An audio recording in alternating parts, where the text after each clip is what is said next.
Бул күнү 1916-жылдагы үркөн улуу октябрь революциясы жана 1937-жылдагы репрессиянын курмандыктары эскерилет. Алардын элдин тагдыры үчүн тарткан азабы, күрөшүү жана эрки бүгүнкү көз карандысыз жашоонун негизин түзгөн.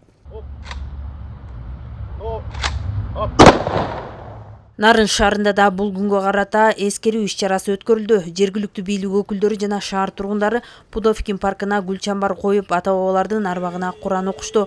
Бул иш-чара өткөндү унутпай, келечекке сабак алуу, улуттун тарыхына таазим этүү күнү катары да белгиленип келет. Терең ыраазычылык билдирем.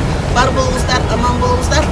Тарыхчылардын айтымында мындан туура 87 жыл мурда 1938-жылдын 5-8 ноябрь күндөрү улуттун мыктылары аеосуз жазаланган. Ал жердеги 138 адамдын сөгөө азыркы Ата бейиттеги кыш заводунун ураган имаратына коюлган.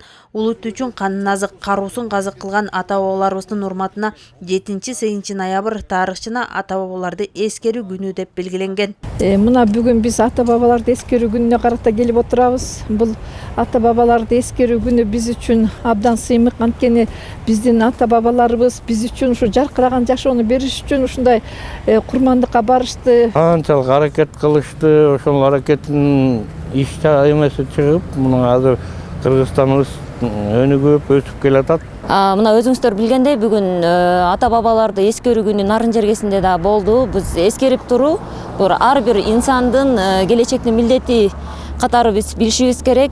Себеп дегенде ушул жаркын келечекке, ушу эгемен өлкөнүн эгемен болушуна, эркин эл болушубузга ушу ата-бабаларыбыздын салымы чоң.